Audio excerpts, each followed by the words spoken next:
Welcome back to easy UPSC. तो recently मैं news पढ़ रहा था कि मोदी जी ने बहुत सारी अभी अलग अलग सिटीज़ में वंदे भारत ट्रेन्स जो है लॉन्च की है।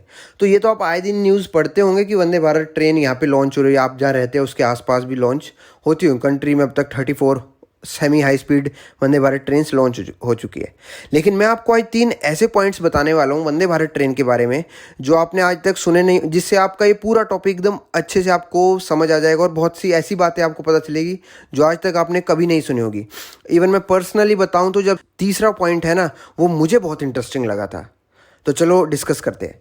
तो सबसे पहली बात, अगर वंदे भारत ट्रेन की बात करें तो वंदे भारत ट्रेन की शुरुआत की आप जानते होंगे बीजेपी यानी मोदी सरकार ने शुरू की है। और ये पहली जो वंदे भारत ट्रेन है वो 15 फरवरी 2019 में जो है न्यू दिल्ली और कानपुर के रूट पे लॉन्च हुई थी।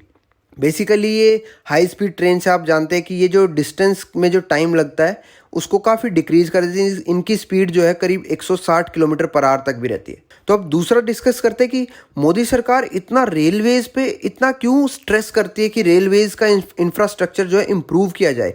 तो उसके लिए हमें समझना होगा कि रेलवेज़ का इकोनॉमी पे बहुत बड़ा असर है।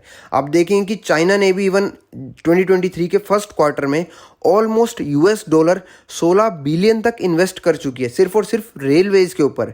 इवन मोदी सरकार की भी यही कोशिश है कि हम इसका जो जितना भी टाइम लगता है एक पर्टिकुलर डिस्टेंस को कवर करने में, हम वो जो है घटा दें और दूर से दूर एरियाज़ को हम रेलवेज़ तक वहाँ पे हम कनेक्टिविटी पहुँचा दें। ये इसलिए इतना ज़्यादा ज़रूरी है क्योंकि आप देखेंगे इकोनॉमी को अगर आपको ग्रो करना है, इवन आप चाइना का अगर एग्जांपल लेंगे ना, क्योंकि मैं दूर नहीं जाना चाहता, हमारे पड़ोसी जो शैतान नेबर है वो इस चीज़ में काफ़ी अच्छा कर रहा है तो हम उसका एग्जांपल ले सकते हैं यहाँ पे। तो हमारे शैतान नेबर यानी चाइना ने क्या किया था, उसकी इकोनॉमी जब ग्रो हो रही थी 90s के आसपास, तो उसने बहुत ज़्यादा अपने इंफ्रास्ट्रक्चर पे इन्वेस्ट किया था। क्योंकि हर डेवलपिंग और डेवलप्ड कंट्री को ये बात पता है, इंफ्रास्ट्रक्चर अगर अच्छा होगा तो इकोनॉमी को आगे बढ़ने से कोई नहीं रोक सकता। तो आप देखेंगे फिर चाइना की इकोनॉमी किस हिसाब से ग्रो हुई है वो हम हमारे सबके सामने है। इवन आप देखेंगे यूरोप की जितनी भी डेवलप्ड कंट्रीज है उनका रेल नेटवर्क उनका भी जेन्युइनली बहुत बहुत एफिशिएंट है। यूएसए का भी एफिशिएंट है, कनाडा मतलब डेवलप्ड कंट्रीज का आपको एफिशिएंट रेल नेटवर्क मिलेगा। रेल नेटवर्क मतलब रेलवेज़ का इकोनॉमी पे कितना ज़्यादा असर है ये बात आप यहाँ से भी समझ सकते हैं कि 1890s के आसपास यूएसए में रेलवेज़ की स्ट्राइक हो गई थी। उस स्ट्राइक से यूएस की जो इकोनॉमी है एकदम से बहुत मतलब जैसे आपकी 2008-9 के फाइनेंशियल क्राइसिस में बिल्कुल नीचे गिरने लगी थी वर्ल्ड इकोनॉमी, उस टाइम पे 1890s के आसपास यूएसए की इकोनॉमी अचानक से नीचे आने लगी थी। तो आप यहाँ से अंदाज़ा लगा सकते हैं कि रेलवेज़ का इकोनॉमी पे बिल्कुल डायरेक्ट असर है। आपको इकोनॉमी इंक्रीज करनी है तो आप ये चीज़ कभी इग्नोर ही नहीं कर सकते कि इंफ्रास्ट्रक्चर उसमें कितना बड़ा कितना इंपॉर्टेंट रोल प्ले करने वाला है। तो मोदी सरकार इस चीज़ को अच्छे से समझती है और जेन्युइनली ये बहुत हमारे देश के लिए बहुत अच्छी बात है कि वो इंफ्रास्ट्रक्चर पे इतना काम कर रहे हैं, क्योंकि तभी हम जेन्युइनली डेवलपिंग से जो मोदी जी का विज़न है 2047 तक डेवलप्ड कंट्री बनाने का इंडिया को, वो तभी पूरा होगा जब इंफ्रास्ट्रक्चर पे हम इन्वेस्ट करेंगे। तो जेन्युइनली मोदी सरकार उस चीज़ में इन्वेस्ट कर रही है। तो ये तो हो गई दो चीज़। जो तीसरा सबसे इंटरेस्टिंग पॉइंट है वो ये है कि अब जैसे आप जानते हैं कि पुरानी से जब नया कोई लॉन्च होगा वंदे भारत का हो या किसी भी ट्रेन का, तो ऑब्वियसली उसमें इंप्रूवमेंट्स होती है। लेकिन इस बार इंडियन रेलवेज़ ने जो है बिल्कुल जिसे बोलते हैं ना माइन्यूट डिटेल्स पे फोकस किया है। वो कैसे, वो मैं आपको बताता हूँ। तो ये आपके सामने एक आर्टिकल है, तो इसमें कुछ ऐसी चीज़ें हैं, बहुत सारी चीज़ें इन्होंने चेंजेस किए, बस 3-4 चीज़ें लेकिन मुझे काफ़ी इंटरेस्टिंग लगी। एक तो ये कि आप देखेंगे कि मतलब इसमें कोई बुराई नहीं है, ये जेन्युइन बात है। आप जब स्लीपर कोच में आप ट्रैवल करते हैं तो बाथरूम उनके इतने साफ़ नहीं होते हैं, टू बी फ्रैंक। तो जो नई अभी जो ये बहुत सारी नई वंदे भारत ट्रेन लॉन्च हुए रिसेंटली, तो इनमें इसी चीज़ का खास ध्यान रखा गया है। जो वॉश बेसिन्स है उन्हें ना गहरा बनाया गया है ताकि पानी जो है बाहर ना निकल के आए। वॉशरूम एरिया के आसपास थोड़ी साफ़ सफाई और ज़्यादा इंप्रूव हो जाए। वॉशरूम के अंदर जो है जो बल्ब्स होते हैं उनकी जो है एनर्जी ज़्यादा बढ़ा दी गई है। इसके अलावा आप देखें कि पहले जो सीट्स है वो 17 डिग्री के आसपास पीछे को झुकाव रहता था, अब वो जो है 19 डिग्रीज के आसपास है।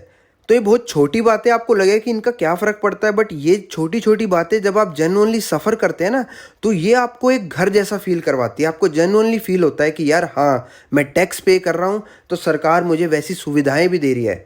तो ये छोटी छोटी चीज़ें जो मुझे लगी काफ़ी मतलब इन पे काम करने की ज़रूरत थी, हमारे जो है गवर्नमेंट ने इंडियन रेलवेज़ पे जेन्युइनली इन पे काम कर रही है। और डेफिनेटली इवन मैं पर्सनली बताऊंगा, जैसे मैं चंडीगढ़ से कटरा के लिए थोड़े महीनों पहले वंदे भारत ट्रेन लॉन्च हुई थी, तो मैं जेन्युइनली जब मैंने उसमें सफ़र किया तो एक तो डिस्टेंस का में जो ट्रैवलिंग का जो टाइम लगता था वो सच में बहुत कम हो गया है।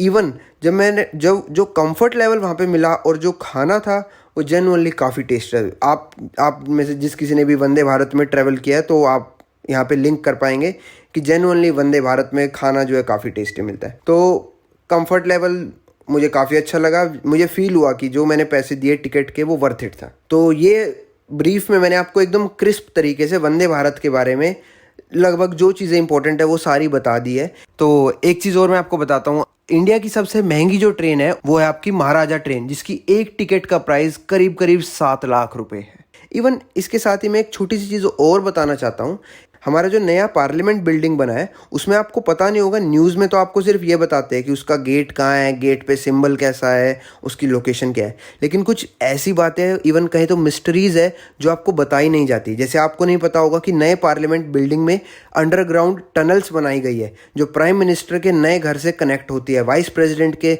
नए घर से कनेक्ट होती है, और ऐसी बहुत सी मिस्ट्रीज़ है। अगर आप वो सब जानना चाहते हैं तो कमेंट ज़रूर करके बताना, मैं डेफिनेटली अगली वीडियो यानी कि कल इसी के ऊपर बना के डालूंगा। सो अगर आपको ये वीडियो पसंद आई है तो बिल्कुल हल्के से सब्सक्राइब का बटन दबा देना। So this is it, see you next time.